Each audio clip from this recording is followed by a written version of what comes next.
saya diminta berbicara atau menyampaikan pandangan saya sebagai menantu. Bahasa Niasnya umurnya, ya, dari keluarga Nias yang berlatar belakang bukan orang Nias. Saya adalah suku Batak. Sebelum saya mengenal suami saya, sebenarnya banyak hal-hal yang tidak senang kita mendengar tentang masyarakat Nias.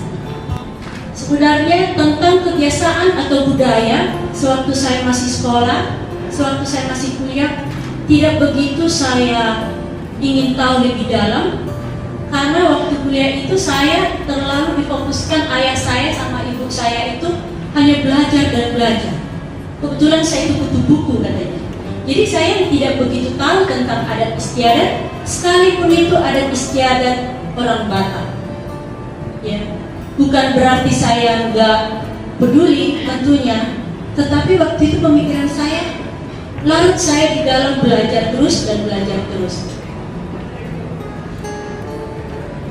Berita atau cerita gosip tentang kebiasaan atau kehidupan budaya suku Nias telah lama saya dengar, bahkan sejak kami berpacaran.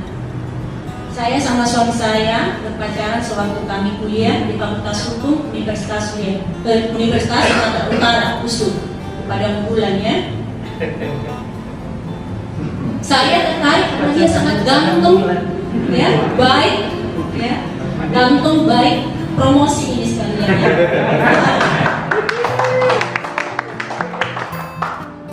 Nah, kemudian teman-teman saya banyak yang menyampaikan hal-hal yang negatif tentang suku Nias. Yang pertama mereka bilang, apa salah itu?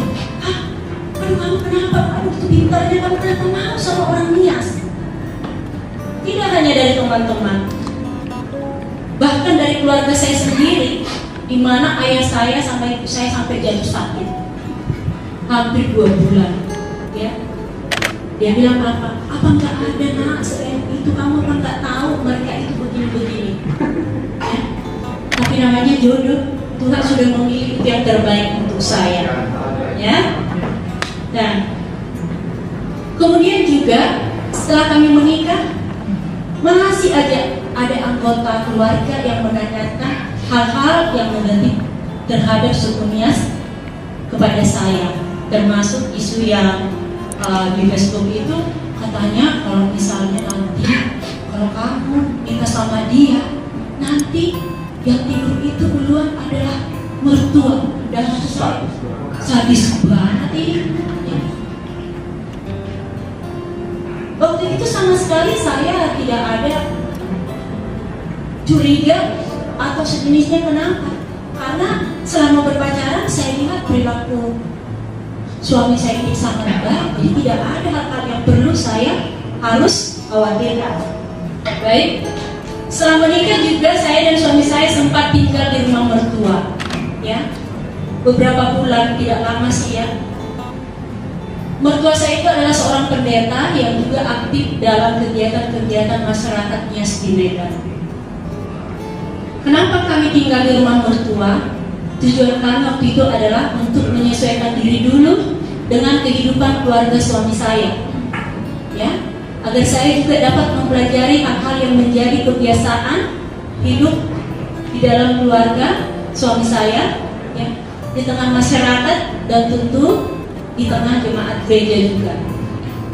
Saya mengenal hubungan sosial kemasyarakatan dan kehidupan rohani yang sangat hangat melalui keluarga mertua saya. Ya, mertua saya laki-laki, mertua saya perempuan itu sangat sayang sama saya, selalu membangga-banggakan saya. Ya, jadi saya tidak pernah merasa sedikit pun ada hal-hal yang negatif tentang keluarga orang Nias, karena mertua saya sendiri sangat baik, bahkan taat beragama. Setelah hampir 30 tahun menikah, yang saya alami dan ketahui sekarang ini adalah hal-hal positif, jarang sekali hal negatif. Ya, saya juga tidak pernah mengetahui adanya kebiasaan atau perilaku negatif tersebut dalam budaya masyarakatnya yang lain. Ya. Menurut saya, kalaupun ada kejadian atau perilaku, ya, negatif yang seperti yang diberitakan di medsos tersebut, itu hanyalah merupakan perbuatan oknum yang sakit. Tanda kutip sakit. Apanya yang sakit? Kita sama-sama tahu, ya. Jadi tidak dapat digunakan untuk menilai atau mengeneralisir bahwa seluruh orang yang ada di dalam kelompok masyarakat mempunyai budaya atau perilaku seperti itu. Dan mengenai perilaku negatif ini, saya pikir di setiap suku juga ada. Dulu juga orang Batak bilang jangan pikir makan orang, katanya. Ataukah semua masyarakat Batak makan orang? Itu kan suatu cerita yang terlalu dibuat-buat, saya pikir. Ya. Nah, begitu juga kalau ada cerita seperti itu, tentu itu juga tidak benar.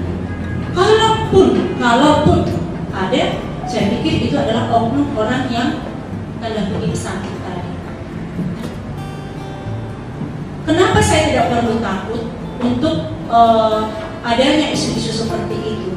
Saya selalu bilang di keluarga, sama teman-teman, di pergaulan suku-suku Batak, kalau ada yang tanya seperti itu, saya bilang, kamu menanyakan ini dalam keadaan waras apa enggak ya? Sambil bercanda saya ngomong seperti itu. Kenapa? Karena saya juga manusia yang waras. Seandainya, ini seandainya, kalau ada hal atau perilaku yang seperti itu, yang duluan melaporkannya itu pasti saya. Karena saya juga orang hukum, ya. Jadi saya tidak perlu membantahnya dengan berantem atau segala macam. Saya balikin bertanya, kamu bertanya itu sekarang dalam keadaan sadar atau dalam keadaan waras? Tidak. Hanya itu aja. Kemudian juga saya pikir hal-hal seperti itu tidak perlu saya tangkap terlalu serius. Menghabiskan energi saya untuk hal-hal yang negatif tidak ada gunanya. Saya pikir waktu yang akan membuktikannya.